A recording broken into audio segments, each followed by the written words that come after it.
Welcome back to the Beecommercer Daily Buzz. It is Tuesday, July 28th, 2026. Today's theme is clear.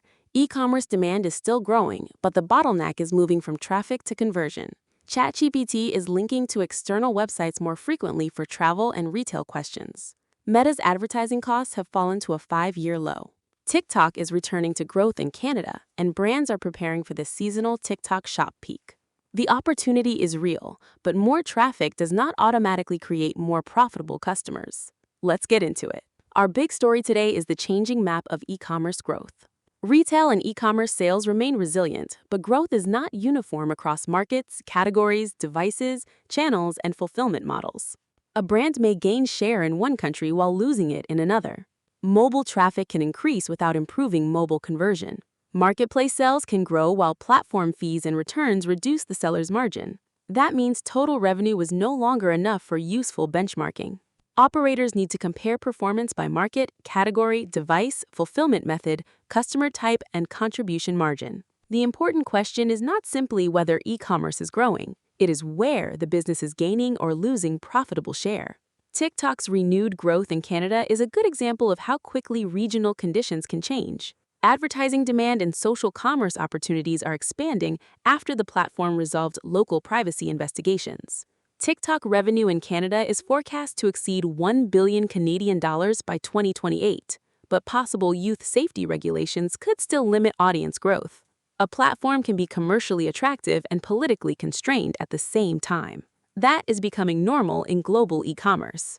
Now let's move to AI search. ChatGPT citation behavior varies significantly by topic. Similar web data for U.S. desktop use in May found that 22.6% of travel answers included at least one citation. Retail was lower at 13.5%, while the rate across all answers was 6.8%. The sources also differ by category. Reviews and user-generated content were especially important in travel. Retailer and e-commerce pages played a larger role in beauty. Finance answers relied more heavily on specialist finance websites and news publishers. This means there is no universal AI search playbook. A travel brand may need stronger visibility across reviews, destination communities, creator guides, and current availability sources. A beauty brand may benefit more from detailed product pages, ingredients, usage guidance, retailer listings, comparisons, and customer reviews. AI search strategy should begin with the questions customers actually ask. Which prompts generate citations? Is the customer researching, comparing, validating, or preparing to purchase? Which source types does the AI system trust for those questions? Then, strengthen the surfaces that matter for the category instead of chasing one general visibility score. Now, let's look at seasonal preparation. Brands have roughly 8 weeks to prepare for TikTok shop peak. The companies that perform during Black Friday and Christmas are not waiting until the final weeks to begin. They are already selecting products, recruiting creators and affiliates, sending samples, testing content, forecasting stock, and reserving live stream capacity. TikTok Shop is not a traditional marketplace where the brand can simply upload products and increase bids during peak week. Creator recruitment, short-form content, live selling, paid amplification, inventory, fulfillment, and customer service all need to work together. The preparation period matters because creator commerce requires learning. Brands need to identify which products are easy to demonstrate, which messages earn attention, which creators convert, and which content can be amplified profitably. Peak commerce is won before the campaign goes live. Cross-border preparation must also include the full customer cost. The European Union introduced a fee on low-value e-commerce imports, and consumer groups have raised concerns about shoppers seeing duties late in checkout or before delivery. An unexpected fee can erase the trust created by a successful creator campaign or efficient advertisement.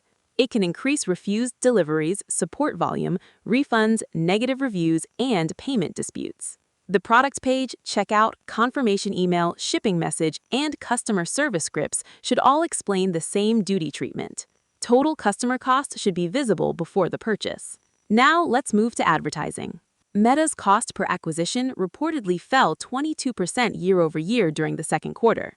That brought acquisition costs to a 5-year low. But conversion rates also became weaker. Cheaper media does not automatically produce better customers. A lower CPA can hide a shift towards discounted products, lower margins, higher returns, or weaker repeat behavior. Inaccurate conversion tracking can also make the campaign appear stronger than it really is. The right response is not simply increasing spend because the auction is cheaper. Use the lower-cost environment to test genuinely different creative ideas, different customer problems, product demonstrations, proof points, offers, and use cases. Then evaluate the campaign through margin, return rate, and repeat purchase, not CPA alone. Media efficiency and customer economics are different measurements. Google is also consolidating more campaign work. Google Ads Editor version 2.13 includes new controls for connected television, video brand assets, and demand gen image formats. New video action campaigns can no longer be created, as those workflows move toward demand gen. Google has also removed the previous lifetime spend requirement from lead form documentation. Smaller advertisers may find it easier to collect leads through Google, but those leads still need fast routing, deduplication, consent handling, quality checks, secure storage, and sales follow-up. More form submissions do not automatically create more revenue. Measure qualified opportunities and closed business. Agentic advertising creates another question about platform power. Software agents may automate inventory discovery, negotiation, documentation, and reconciliation, but they still need access to publisher inventory, identity systems, APIs, and transaction data. Google may have an advantage because so many publishers already use Google Ad Manager. The winning platform may not have the smartest agent, it may simply control more of the infrastructure the agent needs. Marketers should ask who owns the inventory, measurement, identity, and transaction data. Automation can remove intermediaries while still concentrating more power inside the largest platform. Before we finish, let's consider the trust boundary around personalization. Google says it is not currently using Gmail content for targeted advertising. But users who opt into personal intelligence may allow AI products to reference Gmail, calendar, and photos when answering questions.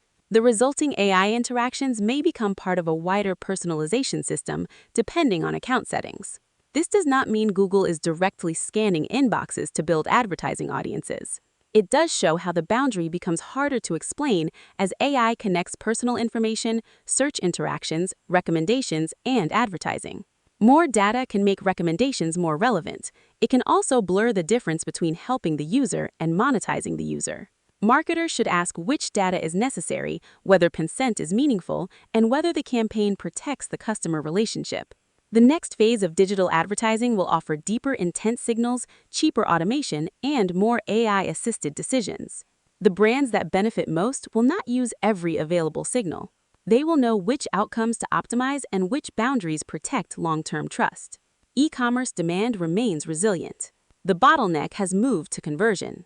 The winners will turn AI-assisted discovery and cheaper media into profitable customer behavior without weakening trust. That is all for today's Beecommercer Daily Buzz. See you next time.